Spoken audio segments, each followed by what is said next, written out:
I used to have pretty dark humor back in high school, dude. I remember like going home one day after obviously hanging out with you guys and don't blame us. You guys fucking you allowed me to explore my dark humor. Anyways, very religious background. Let me finish. Process it. I remember I went home with my mom, and it was like after we were doing that whole thing where we go up to people in like high school and be like, "Did you hear about that baby that died last week?" And start putting a smile on, and people they didn't really recognize we were saying "dead baby that died last week." They recognized a smile, so they started smiling. And we were like, "No, what happened?" And we were like, what the fuck is that? I said that baby that died last week. Anyway, so it was around that time. I went home and I was like, "Hey, Mom, I love Christmas time. The atmosphere is so great. You know, you got the fire burning, you got the Christmas lights, dead babies hanging from the Christmas tree." And my mom starts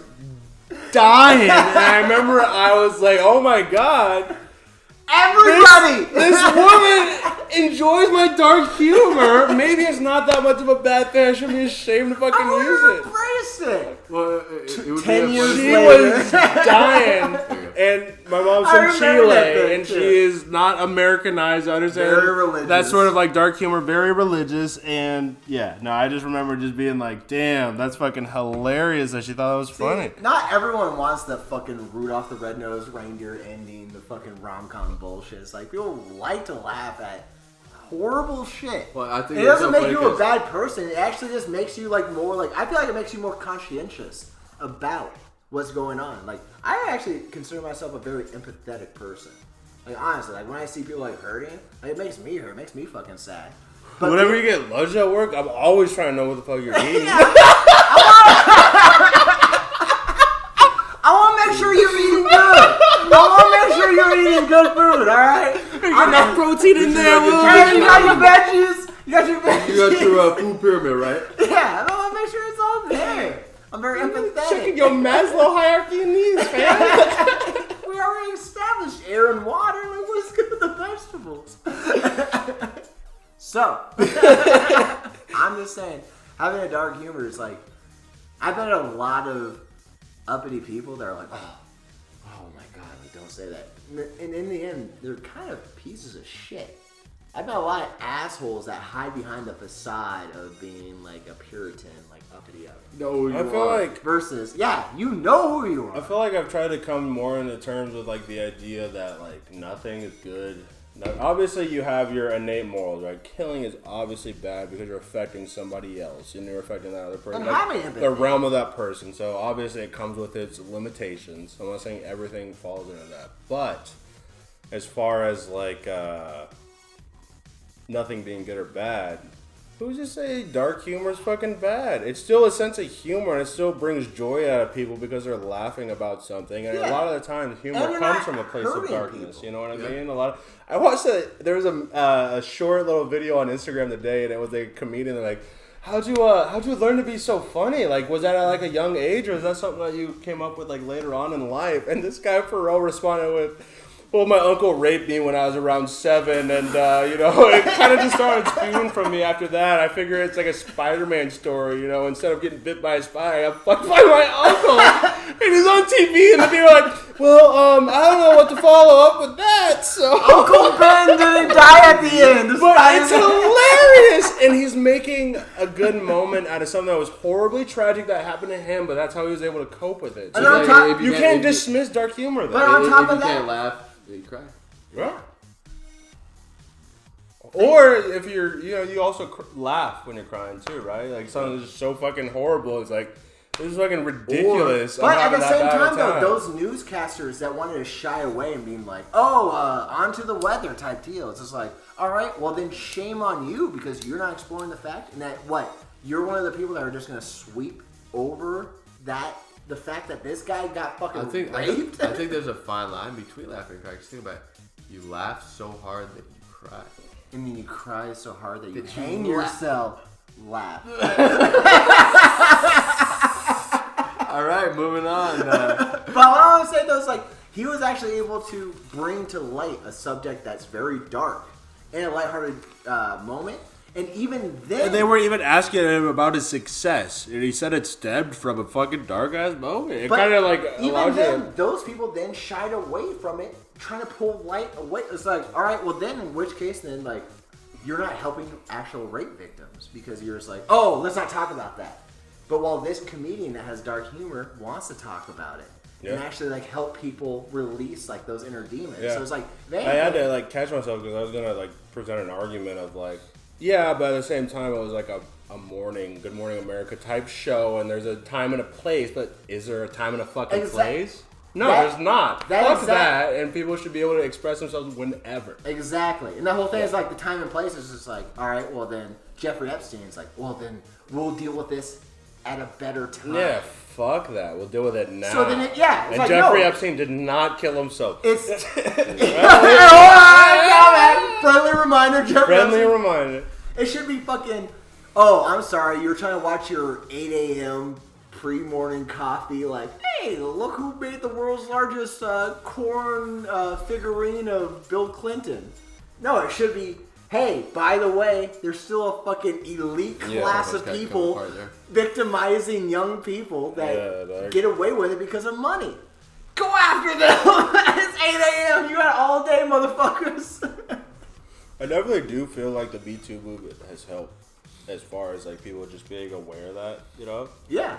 Honestly. Like, I even feel like as somebody that's not a fucking sexual predator, I'm even more so in like in a situation where I'm just like very much more so respectful of like things I might have not have thought about before, you know what I mean? Yeah.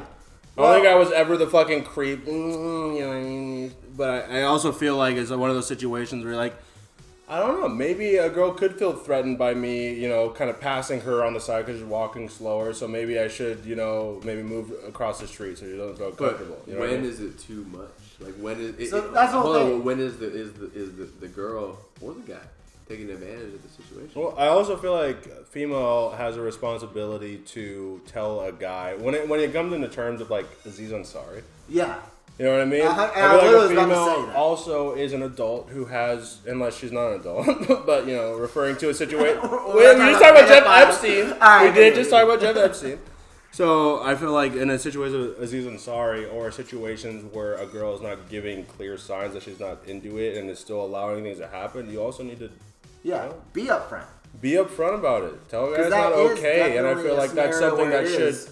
I feel like that's something that should be taken from the Me Too movement. Is you also have to stand up for yourself. Well, And- me and Steve were just watching the Party Monster show, and it was with a girl actor who was in Arrested Development, and she was talking about how this guy, whose house party she was at, was like wanting to sleep with her, and he like freaked out. He's like, I shouldn't be doing this.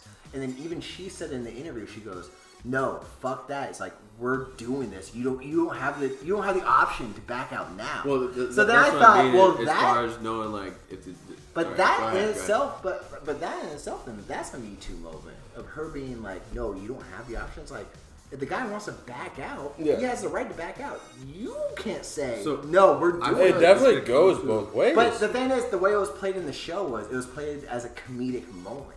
But it was just like, okay, well, that actually isn't, because if we're actually going to take this seriously, let's not make light of it in a male's situation just because it's a guy because doing it's a it. male. Because if you do want to be like, and I honestly, can want to 100% clear- agree that there's definitely like everything like politics. There's a far side of the spectrum, and I feel like on the Me Too movement, there's a huge far end of the spectrum. But I also feel like the intention of it was made off a good ground, and that's kind of what I'm referring to as far as the Me Too movement, not the, you know, very sensitive, like can't even say anything, like freedom of speech is affected. Weinstein grabbing, you know what I mean? or just coming out butt ass naked, grabbing tits and shit like that. Like, you want this role or not? Like, Yeah, you're a man of power, and you're, you know what I mean? Yeah. I think it's gonna come to the point where it's like there's gonna be an app where it's like you gotta consent on the app to leave a trail that you're.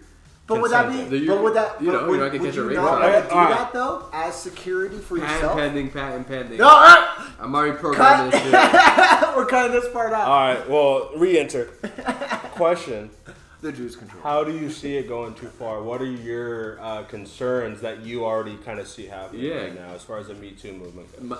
My concern is like anything else that people will take advantage of it. Like you take advantage of me every night, and All right, side joke. Back to the actual conversation. No. So Hey, I was saying it's pulling from the actual info. Let's not. Can we that like banana serious didn't it get in up? your ass by accident, all right? That was there when I walked in. Cut that out. so No, it's dead. All right. Anyways, Peter. All right, cut.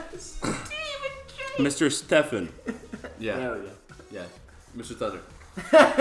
What about the Me Too movement to you can you see becoming a problem? Not like the Me Too movement's a problem, but it sounds like you have a little worry of no limitations to it. Yeah, I think it like anything else, people will take advantage of it. So there's got to be a line because it goes both ways, right?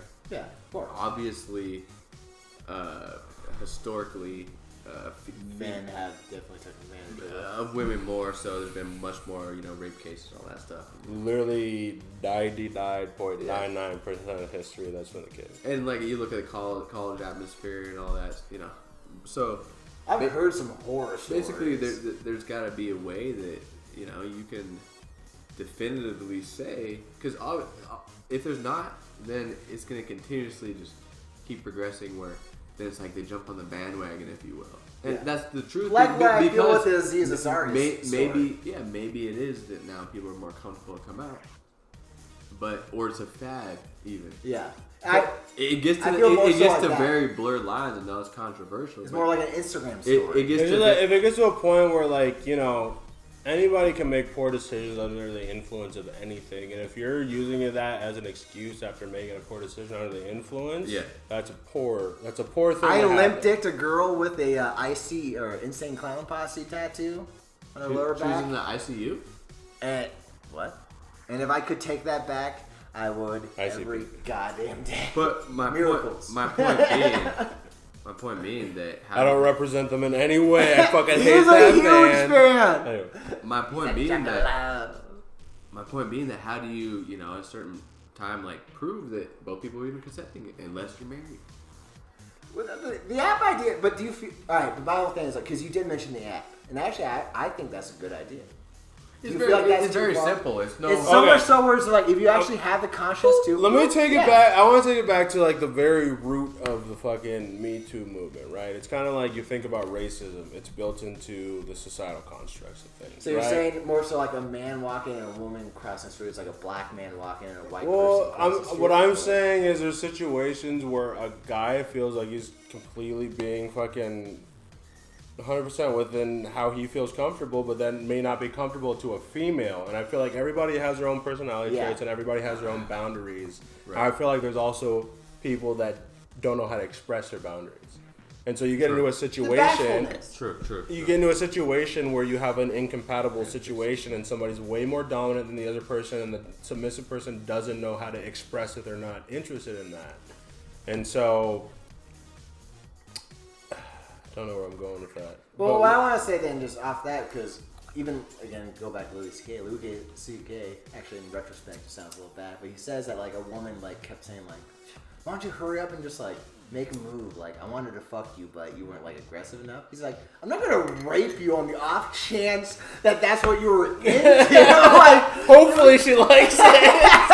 Yeah, exactly. And that's the whole thing. It's just sometimes it's just that interplay.